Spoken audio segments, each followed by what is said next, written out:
Alhamdulillahirabbil alamin. Wassalatu wassalamu ala Rasulillah wa ala alihi wa ashabihi wa man tabi'ahum bi ihsanin ila yaumiddin wa sallama tasliman katsira, amma ba'd.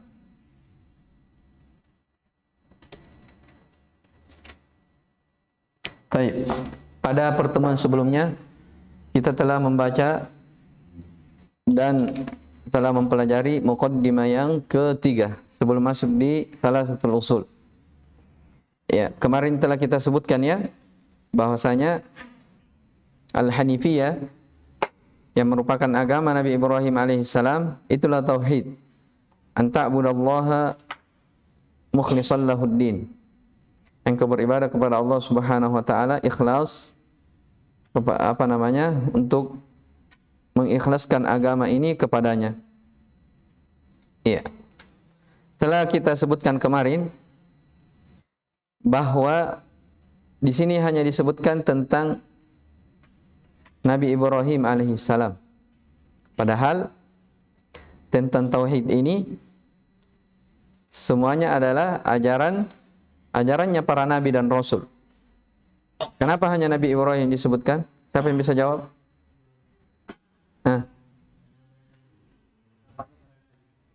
Iya, yang pertama karena Nabi Ibrahim alaihissalam beliau adalah Abul Anbiya. Yang kedua, iya, karena Nabi Ibrahim alaihissalam beliau adalah orang yang paling mentahqiq dari tauhidnya, orang yang paling mewujudkan, merealisasikan dari tauhidnya. Karena hal tersebut, kenapa bisa dikatakan dia orang yang paling mewujudkan tauhidnya? Karena beliau digelari sampai mendapatkan gelar sebagai apa? Khullah, Khalilullah, kekasih Allah Subhanahu wa taala. Ya, bahkan dalam ayat-ayat dijelaskan ya, Inna Ibrahim kana ummatan. Sesungguhnya Ibrahim itu adalah umat. Umat maksudnya imam, pemimpin, panutan dalam tauhid. Ya, qanitan lillah. Beliau adalah orang yang kunut, senantiasa dawamut ta'ah, senantiasa melakukan ketaatan kepada Allah Subhanahu wa taala. Hanifan. Sifat ketiga, beliau adalah hanif. Berpaling dari kesyirikan, condong kepada tauhid, walam yakun minal musyrikin. Dan sifat setelahnya, beliau bukanlah dari termasuk orang-orang yang musyrik. Iya. Itu alasannya. Kenapa dikatakan Nabi Ibrahim, kenapa Al-Hanifiyah hanya disebut sebagai agama Nabi Ibrahim. Padahal Al-Hanifiyah adalah agama para nabi dan rasul. Baik, kemudian kita merujuk sedikit ya. Al-Hanifiyah itu ada dua maknanya, ada yang umum, ada yang khusus. Siapa yang sebutkan umum? Islam itu sendiri. Yang khusus menghadap kepada Allah dengan tauhid, berpaling dari kesyirikan serta dengan cara berlepas diri, memutuskan hubungan darinya. Taib. Itu Al-Hanifiyah. Kemudian disebutkan tentang ibadah. Kalau begitu apa itu ibadah? Ya, apa itu ibadah? Siapa yang lain? Indak, antum. Iya, jadi ibadah ada dua. Kadang bermakna umum, kadang bermakna khusus. Secara umum,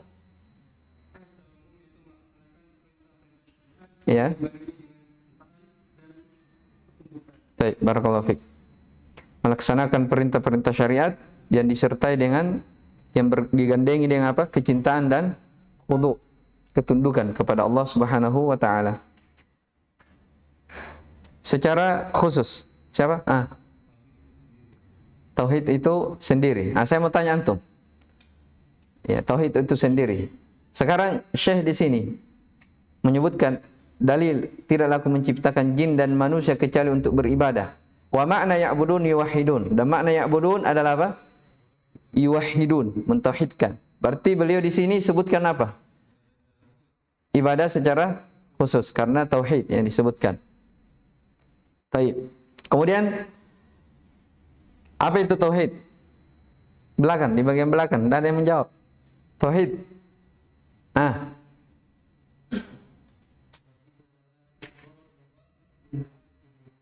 Itu apa? Yang umum atau khusus? Yang khusus. Iya, yang umum. Jadi mengesahkan Allah Subhanahu wa taala dalam seluruh hak-hak Allah Subhanahu wa taala. Ya. Kalau ditanya apa hak Allah Subhanahu wa taala? Bisa kita katakan ada 3 hak Allah yang harus ditunaikan. Bisa juga kita katakan apa? Ada 2. Paham ini penjelasan kemarin. Jadi kalau dikatakan hak Allah, apa itu hak Allah? Hak Allah ada 3, yaitu mengesahkan Allah Subhanahu wa taala dari sisi rububiyahnya, dari sisi uluhiyahnya, dan dari asma wa sifat. Ya, bisa juga kita katakan al-ma'rifah wal itsbat dan al-iradah wal qasd. Taib. Itu secara apa? Secara umum. Kalau secara khusus, itu yang disebutkan oleh apa? Penulis di sini. Apa itu tauhid? Wa huwa ifradullahi bil ibadah. Mengesahkan Allah Subhanahu wa taala dalam ibadah. Ini berkenaan dengan tauhid al-uluhiyah. Ya, kemudian disebutkan juga tentang kesyirikan. Apa itu kesyirikan? Patri. Terus coba ulang. Ya. Ya, beribadah atau menyamakan selain Allah dengan Allah Subhanahu wa taala pada perkara-perkara yang merupakan kekhususan Allah Subhanahu wa taala. Itu yang umum atau yang khusus? Materi. Yang khusus apa?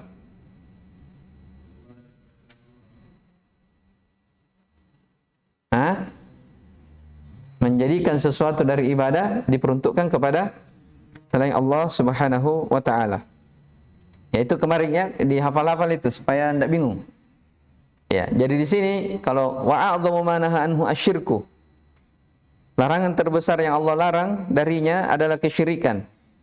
Apa itu kesyirikan? Da'watu ghairihi ma'ah. Yaitu beribadah kepada selainnya bersama dengan Allah Subhanahu wa taala. Ini di sini syirik apa? Umum atau khusus? Khusus karena terkait tentang ibadah saja. Jelas ya? Baik. Dalilnya adalah firman Allah Subhanahu wa taala, wa'budullaha wa la tusyriku bihi syai'a.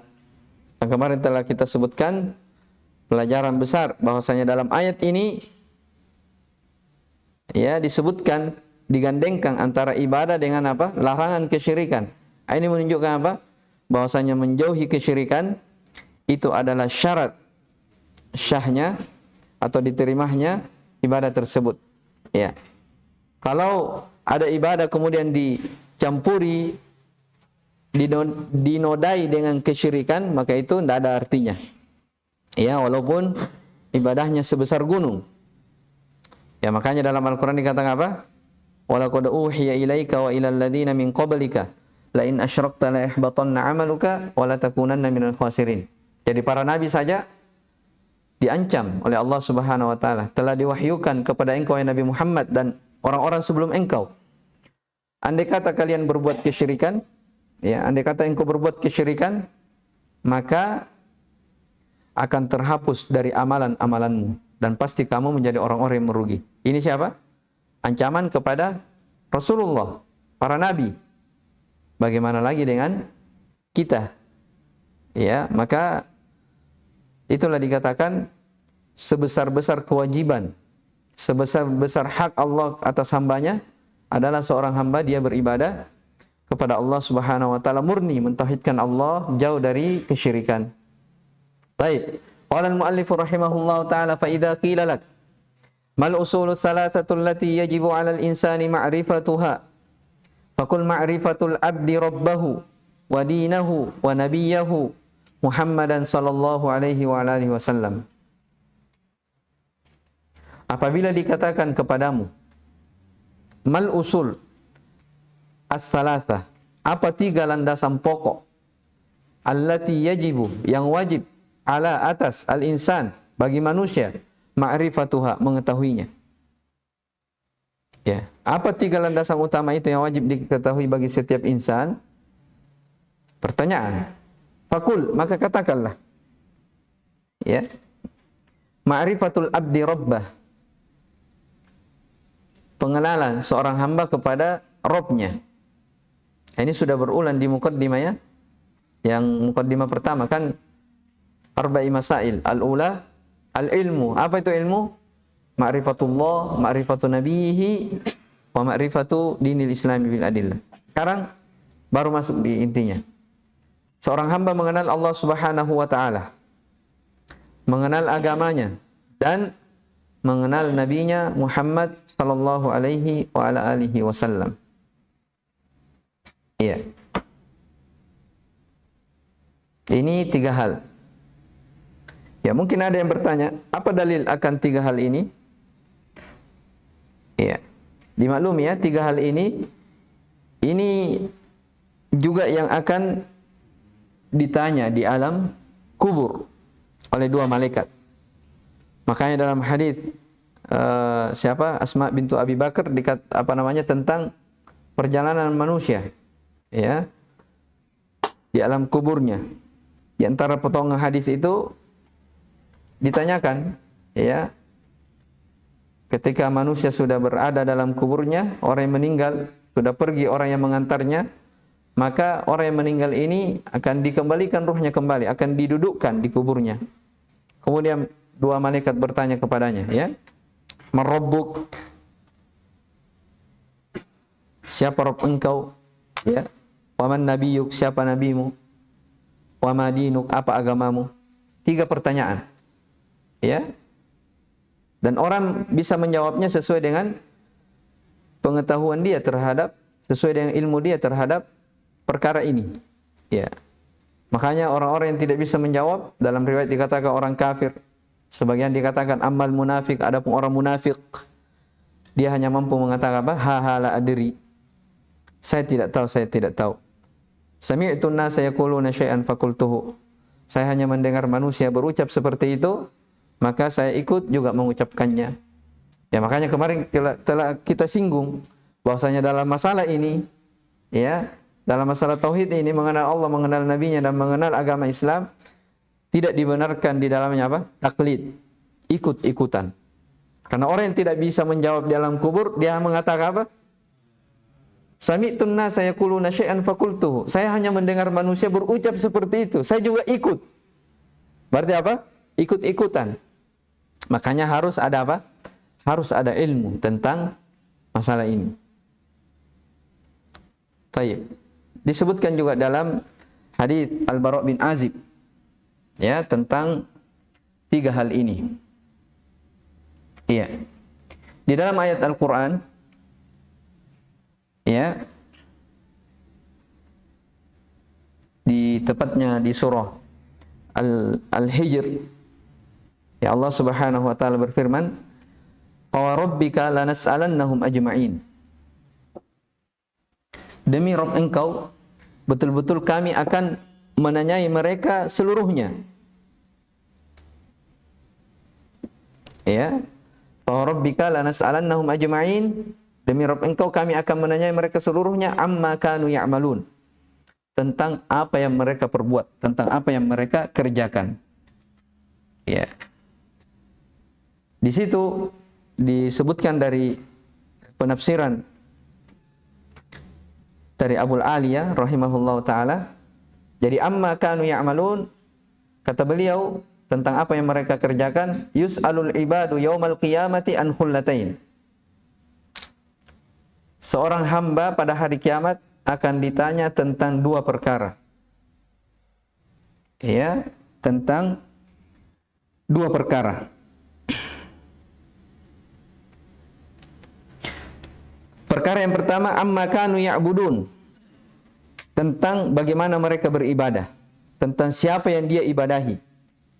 Ya. Dan perkara yang kedua, wa madza ajabutumul mursalin, dan bagaimana mereka menjawab suruhan dakwah para nabi dan rasul. Ya, berarti dari penjelasan ini nampaknya dalil tentang tiga hal ini. Jadi dalam surah Al-Hijr itu dikatakan apa? Semuanya kata Allah Subhanahu wa taala, demi Rabb engkau kami akan menanyai mereka seluruhnya tentang apa yang mereka perbuat, tentang apa yang mereka lakukan. Iya, ada yang mengatakan ditafsirkan amma kanu ya'malun, mereka akan ditanyai tentang la ilaha illallah. Iya. Kalau Abul Aliyah menafsirkan amma kanu ya'malun tentang dua perkara. Bagaimana mereka beribadah kepada Allah Subhanahu wa taala? Kepada siapa mereka beribadah? Yang kedua, bagaimana mereka apa? Menjawab. Iya, dakwah para nabi dan rasul. Jelas ini ya? Ya, makanya dalam surah Al-Qasas ya dikatakan wa yauma yunadihim fayaqulu aina syuraka'i alladziina kuntum taz'umun. Pada hari itu akan dipanggil. Mereka akan dipanggil. Ya, aina syuraka'i alladziina kuntum taz'umun. Di mana syirikat-syirikat, di mana sekutu-sekutu yang kalian dulunya sangka. Maksudnya yang kalian dulunya sangka sebagai sesembahan-sesembahan. Kalian jadikan hal itu sesembahan untuk mempersekutukan Allah Subhanahu wa taala. Nah, ini mendukung ucapan Abul Aliyah tadi tentang amma kanu ya'budun. Demikian pula datang dari surah Al-Qasas, wa yauma yunadihim fayaqulu madza ajabutumul mursalin. Mereka akan dipanggil. Ya, lalu dikatakan bagaimana mereka menjawab suruhan para rasul. Ini mendukung ucapan yang kedua tentang bagaimana mereka menjawab para nabi dan rasul. Terus mana tentang agama Islam? Ya. Jawabannya apa? Kan setiap nabi dan rasul mereka memiliki apa? Syariat tersendiri. Di sini datang dalam bentuk jamak, ajabutumul mursalin. Bagaimana mereka menjawab suruhan setiap rasul yang diutus kepadanya. Ya, dari sini juga kita ambil pelajaran bahwasanya pertanyaan tiga hal ini itu akan ditanyai juga kepada umat-umat sebelumnya. Ya, umat-umat sebelumnya. Baik, jadi jelas ya. Kalau ada yang bertanya apa dalil akan wajibnya mempelajari tiga hal ini, tadi kita telah sebutkan hadis terkait tentang azab kubur, perjalanan manusia di alam kuburnya, dan yang kedua dari ayat. Ya, penafsiran dari Abul Aliyah rahimahullahu taala. Ya. Kemudian sebelum kita lanjut lagi, ya. Kenapa tiga hal ini dikatakan wajib untuk dipelajari? Itu tadi sudah kita sebutkan dalilnya ya. Sekarang dari sisi mana pentingnya kita mengetahui tiga hal ini? Ya, dari sisi mana pentingnya sehingga kita harus mengetahui tiga hal ini? Jawabannya, karena ibadah itu tidak akan bisa tegak kecuali dengan tiga perkara. Ini diingat baik-baik ya. Kenapa dikatakan hal ini sangat penting untuk diketahui? Karena ibadah itu tidak akan bisa tegak. Bahasa lainnya, ibadah itu tidak akan bisa diterima di sisi Allah Subhanahu wa taala kecuali dengan tiga syarat, tiga perkara. Ya, yang pertama, karena dia harus tahu siapa yang dia ibadahi. Ya, harus dia tahu siapa yang dia ibadahi. Yang kedua,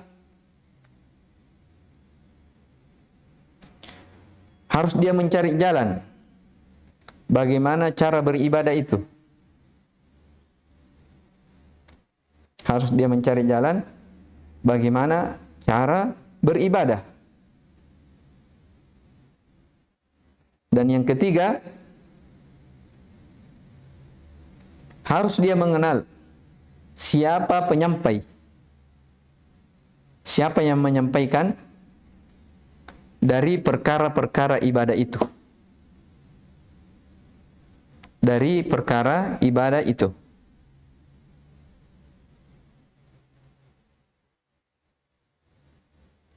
Sudah? Sekarang perhatikan dulu supaya bisa dipahami. Jadi tadi dikatakan kenapa tiga hal ini pokok yang wajib untuk dikenal, karena ibadah tidak bisa tegak kecuali dengan tiga perkara. Perkara yang pertama apa? Seorang harus dia mengetahui siapa yang dia ibadahi. Siapa yang kita ibadahi? Allah Subhanahu wa taala. Bagaimana kita bisa mengenal Allah Subhanahu wa taala kalau kita tidak mempelajari tentang ma'rifatullah?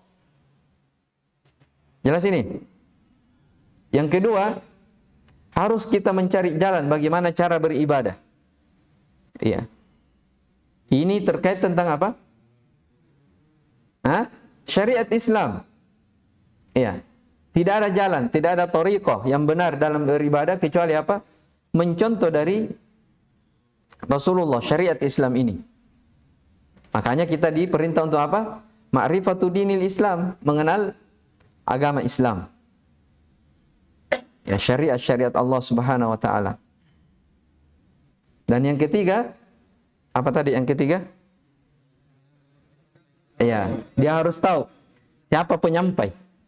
Karena Allah yang memiliki syariat ini, kita harus tahu siapa. Bukan Allah yang menyampaikan langsung ke kita, tapi apa? Melalui ada orang yang diutus. Itulah Rasulullah sallallahu alaihi wasallam. Maka kita harus mengenal siapa Nabi kita Muhammad sallallahu alaihi wasallam. Jelas ini ya? Jadi tiga hal ini itu merupakan hal yang ibadah itu bisa tegak dengan baik dan benar. Ya, ini terkait tentang tiga hal. Fa idza qila laka man rabbuk? Kalau dikatakan kepadamu siapa Rabbmu? Nah, ini sudah mulai masuk di yang keberapa? Yang pertama.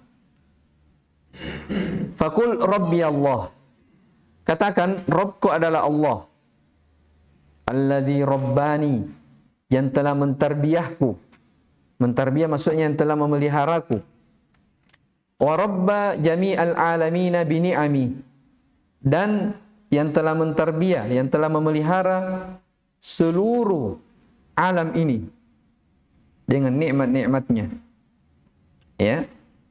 Wa huwa ma'budi laisa li ma'budun siwa. Dialah sesembahanku, tidak ada sesembahan selain dia. Ya, tidak ada sesembahan selain dia. Apa yang kita pahami dari hal ini sebelum kita sebutkan dalilnya? Coba perhatikan matannya, ya. Kalau ditanya siapa Rabbmu? Jawabannya Rabbku adalah Allah yang telah memelihara saya dan memelihara seluruh makhluk. Ya. Nah, wa huwa ma'budi. Jadi dialah Allah Subhanahu wa taala Rabbku yang telah memelihara seluruh makhluk dengan nikmat-nikmatnya, dengan segala kebaikannya, segala ihsannya. Ya. Wa huwa, sekaligus dia adalah ma'budi, sembahanku. Laisa li ma'budun siwa, tidak ada sesembahan selain dari dia.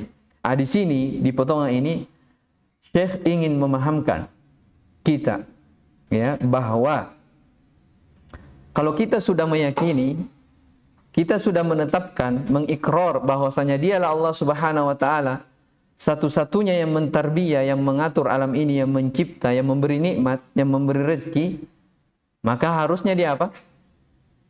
Dia juga yang diibadahi, tidak ada sesembahan selain Allah.